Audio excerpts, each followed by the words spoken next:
বন্ধুরা, কিশমিশ খুবই পুষ্টিগুণ সম্পন্ন একটি খাবার। এটি খেতে খুবই সুস্বাদু এবং আমরা অনেকেই কিন্তু কিশমিশ খেতে পছন্দ করি। তবে কিশমিশ খাবার পূর্বে যদি কিশমিশ সম্পর্কে একটি স্বচ্ছ ধারণা আমাদের সকলের থাকে তাহলে কিন্তু অনেক উপকার হয়। কেন কি কিশমিশ খাওয়া উপকারী হওয়া সত্ত্বেও সকলের পক্ষে কিন্তু মোটেও হিতকারী নয়। ভিডিওটি অবশ্যই সম্পূর্ণ দেখবেন, তাহলে আপনাদের একটি স্বচ্ছ ধারণা জন্মাবে কিশমিশ সম্পর্কে।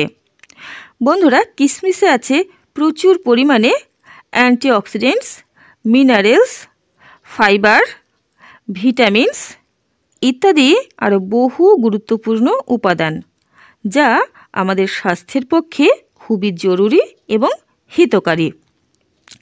কিশমিশ খেলে আমাদের ইনস্ট্যান্ট এনার্জি বৃদ্ধি পায় এবং যাদের ওজন খুবই কম তারা যদি নিয়মিত কিশমিশ খেতে পারেন সঠিক পরিমাণে এবং সঠিক নিয়মে, তাহলে কিন্তু খুব উপকার পাবেন। এছাড়া এটি আমাদের স্মৃতিশক্তিকে উন্নত করে থাকে। কিশমিশ খেলে হার্টের স্বাস্থ্য ভালো থাকে, উচ্চ রক্তচাপ নিয়ন্ত্রণে থাকে। এছাড়া শরীরের রোগ প্রতিরোধ ক্ষমতা বৃদ্ধি পায়। চুলের স্বাস্থ্য ভালো রাখে কিশমিশ। ত্বকের স্বাস্থ্যও ভালো রাখে কিশমিশ। কিশমিশ নিয়মিত খেলে ত্বকে অকাল বার্ধক্য কখনোই দেখা দেবে না এবং ত্বকের গ্লো বৃদ্ধি পাবে। বন্ধুরা, এছাড়া কিশমিশ যদি আমরা নিয়মিত খাই তাহলে কিন্তু আমাদের চোখের দৃষ্টিশক্তিও ভালো থাকবে এবং আমাদের শরীরের অর্গানগুলো সুস্থ থাকবে। এছাড়া এটি কিন্তু আমাদের দাঁত ও হাড়কে মজবুত করবে। অ্যানিমিয়া বা রক্তাল্পতা কখনোই আমাদের শরীরে দেখা দেবে না যদি আমরা নিয়মিত কিশমিশ খেতে পারি। বন্ধুরা, এছাড়া আমাদের নখ থাকবে সুন্দর এবং আমাদের মানসিক স্বাস্থ্যও কিন্তু ভালো থাকবে নিয়মিত যদি আমরা কিশমিশ খেতে পারি। এ তো গেল কিশমিশের উপকারিতা সম্পর্কে কথা। এবার আমরা জানব কিশমিশের অপকারিতা সম্পর্কে। বন্ধুরা, কিশমিশ কিন্তু সকলের ক্ষেত্রেই হিতকারী নয়, আর যদি আমরা এর উপকারিতা জেনে বেশি বেশি করে খেতে থাকি তাহলে কিন্তু মোটেও উপকার পাবো না। কিশমিশ খেতে হবে পরিমিত পরিমাণে। কতটা পরিমাণে খেতে হবে, কিভাবে খেতে হবে, অবশ্যই ভিডিওর শেষে আমি বলবো, সঙ্গে থাকুন। বন্ধুরা, কিশমিশ সকলের ক্ষেত্রে হিতকারী নয়। যেমন যারা গর্ভবতী মহিলা তারা যদি কিশমিশ বেশি পরিমাণে খেয়ে ফেলেন তাহলে কিন্তু ডায়াবেটিস হওয়ার সম্ভাবনা থাকবে। যারা গর্ভবতী এবং ডায়াবেটিস আছে তারা কিশমিশ খাবেন না।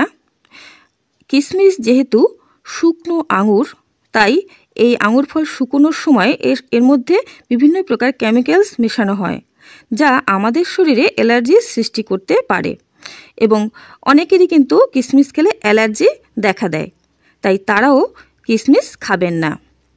এছাড়া কিশমিশ যেহেতু খাবার সময় এটি দেখবেন দাঁতে লেগে থাকে, তাই দাঁতেরও কিন্তু সমস্যা দেখা দিতে পারে কিশমিশ খাওয়ার পরে যদি ভালো করে দাঁত পরিষ্কার না করেন। এছাড়া বন্ধুরা, যারা ডায়াবেটিস পেশেন্ট তারা কিশমিশ খাবেন না। কিশমিশ যদি খেতে একান্তই ইচ্ছে করে তাহলে স্বল্প পরিমাণে খাবেন অথবা ডাক্তারের পরামর্শ নিয়েই খাবেন। যাদের ওজন খুব বেশি তারাও কিশমিশ থেকে দূরেই থাকবেন। বন্ধুরা, এবার আমরা জানব কিশমিশ খাওয়ার সঠিক নিয়ম কী এবং কত পরিমাণে কিশমিশ নিয়মিত খাওয়া উচিত। কিশমিশ যেহেতু একটি শুকনো ফল, তাই এটি কখনোই শুকনো অবস্থায় খাবেন না। সবসময় কিশমিশ ভিজিয়ে রাখবেন, তারপরে কয়েক ঘন্টা পরে এটি খাবেন।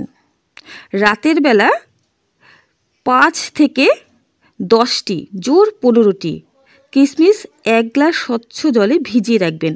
সকালবেলা উঠে খালি পেটে কিশমিশ ভেজানো জলটিও খাবেন এবং তার সাথে ওই ভেজানো কিশমিশ ভালো করে চিবিয়ে খাবেন। তাহলেই কিন্তু এর উপকারিতা সবচেয়ে ভালো মতো পাবেন। বন্ধুরা, কিশমিশ চেষ্টা করবেন দিনের বেলা খেতে। রাতে যতটা সম্ভব কিশমিশ না খাওয়াই ভালো। বন্ধুরা, রাতে যদি কিশমিশ খান তাহলে কিন্তু ডায়াবেটিস হওয়ার সম্ভাবনা অনেকটাই বৃদ্ধি পাবে। চেষ্টা করবেন সকালে খালি পেটে কিশমিশ খেতে। আর অত্যাধিক পরিমাণে কিশমিশ কখনোই খাবেন না, তাহলে কিন্তু উপকারের বদলে অপকার পাবেন। বন্ধুরা, ভিডিওটি যদি ভালো লাগে অবশ্যই লাইক করবেন, শেয়ার করবেন বন্ধুদের সঙ্গে। চ্যানেলটিকে সাবস্ক্রাইব করে রাখবেন নিয়মিত গুরুত্বপূর্ণ আপডেটগুলো পাওয়ার জন্য। সকলেই ভালো থাকবেন, সুস্থ থাকবেন। নমস্কার।